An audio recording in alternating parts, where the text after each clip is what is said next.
le point suivant concerne une délibération qui a pour but de m'autoriser, avec bien sûr votre approbation, à signer une convention de travaux avec l'établissement public foncier de Lorraine, le PFL, pour une friche, enfin un secteur de friche qui est celui de la gare et pour le traitement de ces sols pollués. Quelques rappels sur ce dossier.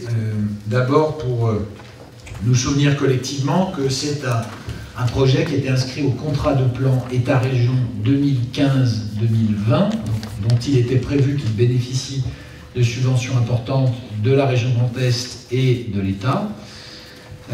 À la suite de quoi nous avons signé un protocole partenarial avec la Société nationale des chemins de fer français, l'établissement public foncier de Lorraine et bien sûr la ville de Saint-Dié-des-Vosges en juillet 2017, qui définissait d'une part les emprises qui seraient concernées par l'aménagement d'un pôle d'échange multimodal, c'est-à-dire globalement la création de nouvelles places de parking, évidemment de nouvelles places de vélo, de bornes de recharge électrique, mais aussi d'un espace qui permette aux bus d'accéder, et à tous les bus d'accéder sans difficulté à la gare, mais aussi de stationner des véhicules de location avec des espaces verts, etc. etc.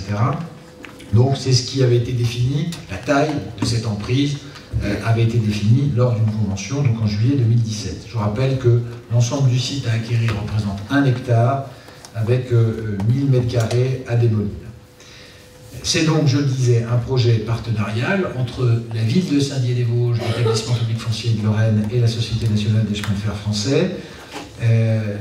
L'établissement public foncier de Lorraine assure la démolition et la gestion de la pollution du site. La Société nationale des chemins de fer français réalise la démolition partielle de son bâtiment relais. Vous avez vu que ça a commencé. Je sais que ça fait déjà discuter, c'est bien, ça montre qu'il se passe des choses dans notre vie. Bâtiment perpendiculaire à la gare, comme vous l'avez vu, qui est en partie démoli.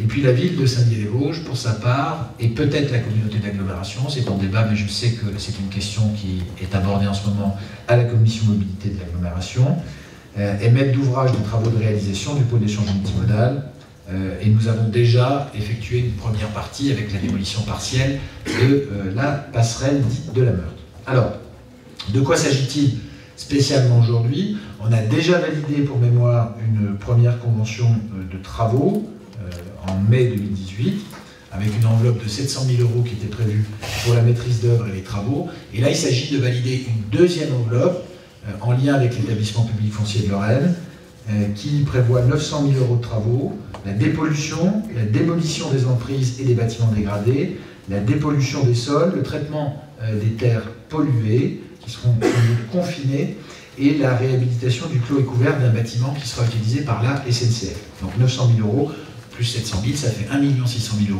€. Sur cette somme, donc, dans la convention qui nous lie à l'établissement public foncier de Lorraine, la ville de Saint-Dié-des-Vosges s'engage à prendre en charge une somme de 20% de 1 600 000 €, ce qui fait très exactement 320 000 €.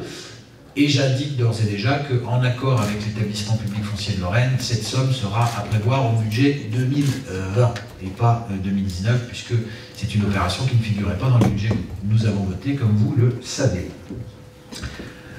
Voilà, alors où est-ce qu'on en est aujourd'hui? L'ensemble du désamiantage du site est terminé. C'est l'entreprise Baruch Environnement qui avait réalisé ce désamiantage. Et le PFL est en train de notifier le marché de démolition pour des travaux qui commenceront en mai et s'achèveront vraisemblablement en novembre 2019. Voilà. Pour ce qui est de la ville de Saint-Dié, des travaux qui relèveront dans une deuxième phase de l'aménagement du pôle d'échange multimodal. Comme vous le savez, c'est la Solorem, l'ancienne société d'économie mixte du Grand Nancy, dont l'agglomération est actionnaire, qui est notre mandataire pour cette opération, et le maître d'œuvre retenu est la société Sorton du Bois. Je crois qu'il y avait déjà eu ici, et lors d'une conférence de presse, présentation du plan des travaux, mais on aura l'occasion de communiquer à nouveau sur ce point, quand on passera à une phase suivante. Est-ce qu'il y a des questions sur ce sujet? C'est pas une question, je voulais profiter de l'occasion de... On parle du pôle multimodal, pour revenir sur la la ligne Saint-Dié-Épinal.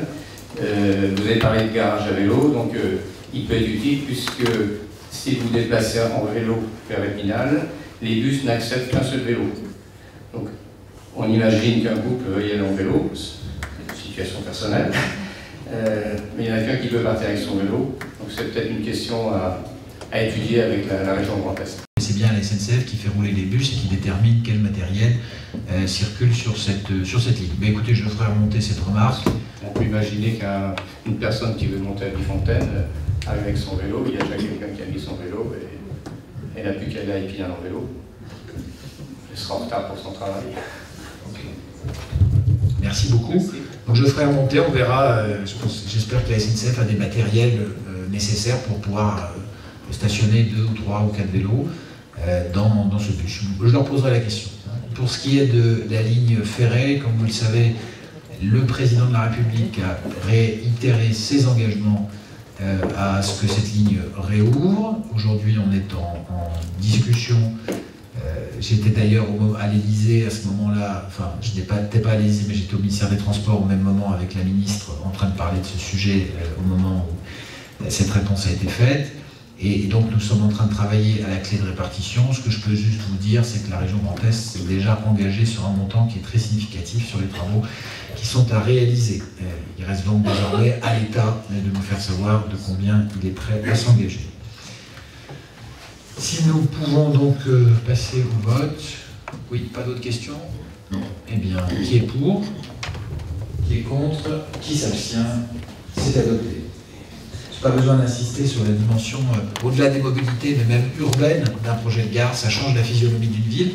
Quand on y réfléchit bien, à la fin du 19e siècle, à un moment où nos aînés avaient cette foi dans le progrès très forte, ce qui représentait vraiment la communauté civique et ses espérances, c'était la mairie, l'école et la gare.